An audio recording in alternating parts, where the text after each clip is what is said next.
Hello everyone, welcome back to my another blog. Namaskar, মই আপোনাক পুনৰবাৰ মই এটা ভিডিঅ'লৈ স্বাগতম জনাইছো আৰু এতিয়া বাজিছে প্ৰায় ৰাতি 10টা আৰু ভাত পানী খাই মেলি ওলাই আহিছো এয়া আমাৰ বৰাখৰাৰ দিনাখনৰ কিছু দৃশ্য দেখাই দিছো আমাৰ ৰাইজসকলে ইমান প্ৰেক্টিছ নকৰাৰ সত্ত্বেও এতিয়া বুকুৰ সাহস গোটাই ওলাইছে ভাওনা কৰিবলৈ মোৰ হাজবেণ্ডেও ভাওনাত পাৰ্ট লৈছে দেখা মিটা দি মই মানুহজনক মানে চিনিয়ে পোৱা নাছিলো এয়া জল্দি কৰি আহিছো ভাওনা ষ্টাৰ্ট হ'লেই এপেনে পেইণ্ট কৰা ৰুমত সকলোবে পেইণ্ট কৰি আছে আৰু এই মানুহজন দেখিছেনে মই চিনিয়ে পোৱা নাছিলো আপোনালোকে চিনি পাইছেনে বাৰু তাকে আৰু এফালে দেখাই থাকিম বাৰু মানুহবোৰ এয়া মানুহজন দেখিছেনে চিনি পাইছেনে আপোনালোকে আৰু এই কিবাটা ক এক্টিভিটি নকৰে নি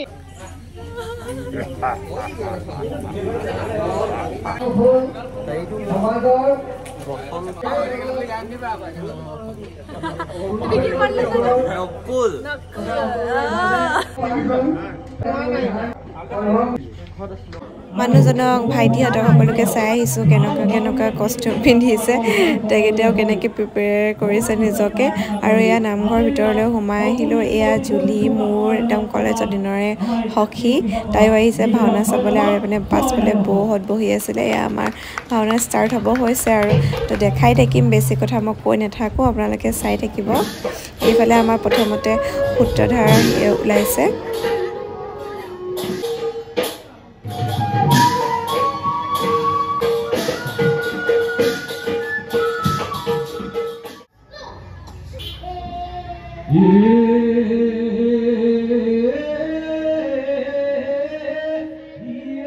এইফালে মা আৰু বোৱাৰীও আহি পালেহি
তোমাতে মুতে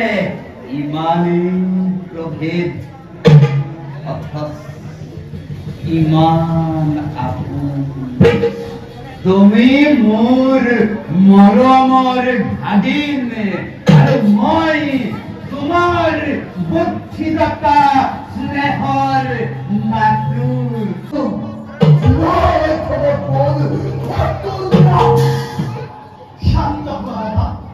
শান্ত ৰামলি পৰিশুভাত পিতামহ ভীষ্মৰ কাজে ৰামলি পৰিশুভাত দীক্ষা দানা জৰুৰি কাজে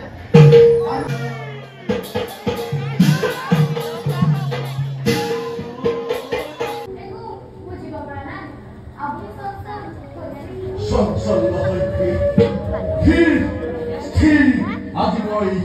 অসুন্দৰ জানা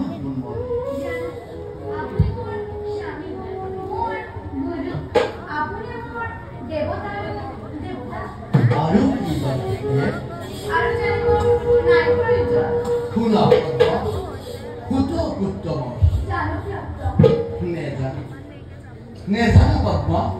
সুত উত্তম আছিলো এদিন মন মাৰি বহি থাকিলে আৰু ভীষ্ম দ্ৰোণ যদিও বীৰ আছিল পাণ্ডৱৰ নহলেনো ভীষ্ম হেন বীৰে 10 দিন আৰু দ্ৰোণাচাৰ্যই মাথো 5 দিন যুদ্ধ কৰিয়েই কুলহি পৰে চক্ৰান্তকাৰী কলিয়া কৃষ্ণই হিকন্দি অৰ্জুনৰ ৰথত বহুৱাই পিতামহ বধ কৰালে আৰু অশ্বত্থমা হত বুলি কৈ গুৰুদেৱক বধ চক্ৰান্ত সখা বুলি বন্ধু বুলি যাক এবাৰ সাৱধি ধৰিছ শত শত কুৰুক্ষেত্ৰ সহস্ৰ পাণ্ডৱে লক্ষ্য লক্ষ্য দৈব নন্দনে নোৱাৰে চিন্তা এই পিতৃৰ বান্ধৱী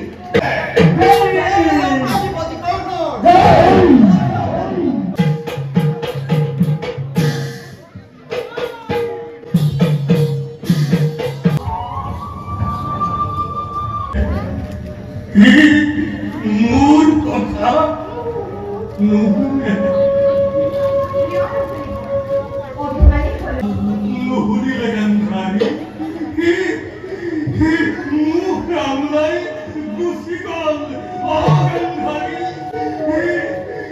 মোক কামলাই গুচি গল কিবা কৰি পেলালো মোক ক্ষমা কৰা নানি মোক ক্ষমা কৰা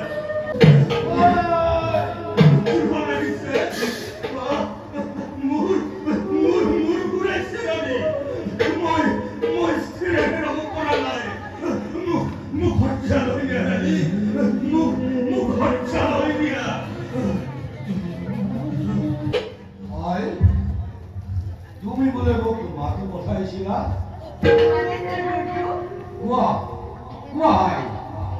কিয় মাতা আই তোমাৰ কি হৈছে নমাৰা কিয়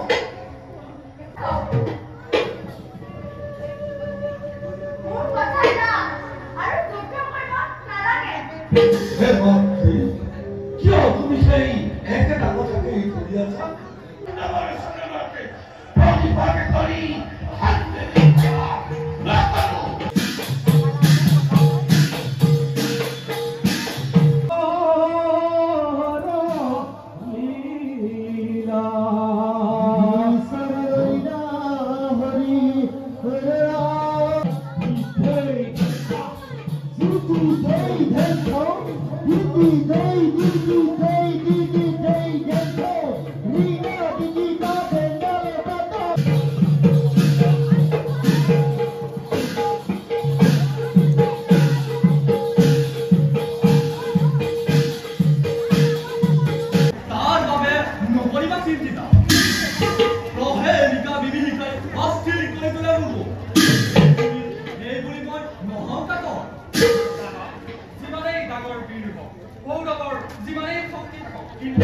কিন্তু হে ফল আমাৰেই গোৱা হ'ব এই ধাৰণাকে মনত লৈ ময়ো যুদ্ধৰ আহ্বান কৰিছিলোঁ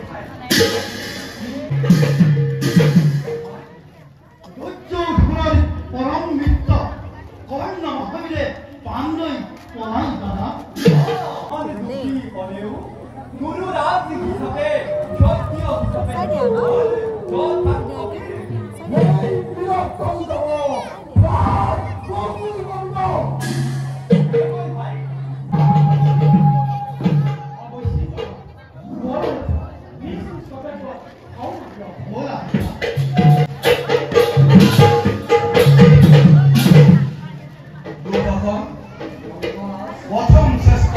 হৈছে যদিও মই নিৰুৎসাহী নহওঁ। আমাৰ অজস্ৰ অৱশ্য কিন্তু দুৰ্ণৰ ভীষ্ময়ো সৈন্যনাশত বাধা দিব পৰা নাছিল। পিছে আপোনাৰ ওপৰত দাদাৰ যিমান আস্থা আছিল আৰু আছে সিমান আস্থা কাৰো ওপৰত মাত্ৰ সন্মান জনাই পিতা মহোৱাৰ সেনাপতি পালে সেই অস্থাৰ অপব্যৱহাৰ কৰিব খোজা নাই কাৰো অংগৰাজ আজি ভাবিছো বুলি সদায় নহয়, আজি সৈন্য নাশ হৈছে বুলি সদায় সৈন্য নাশ নহয়। পাণ্ডৱৰ লগত গৌৰৱ হাৰিবলৈ হয় আমাৰ জন্ম ধাৰণ কৰা মিছা হয়। ক্ষত্ৰিয় বুলি পৰিচয় দিয়াৰ কোনো মূল্য নাথাকিব। জ্ঞান হবনে তনাঘোনা কৰিব সেইদিনা আমাৰ কিমান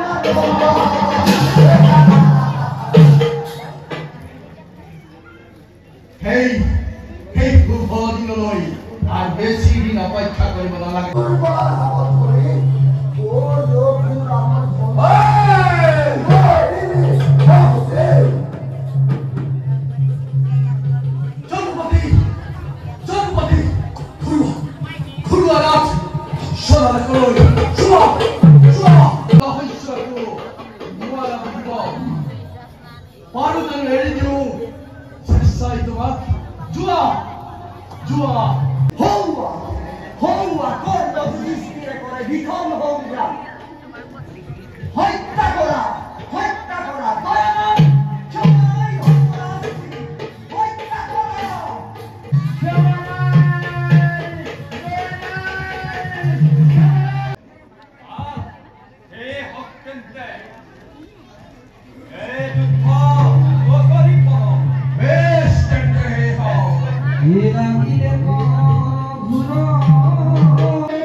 তেলটো দিয়া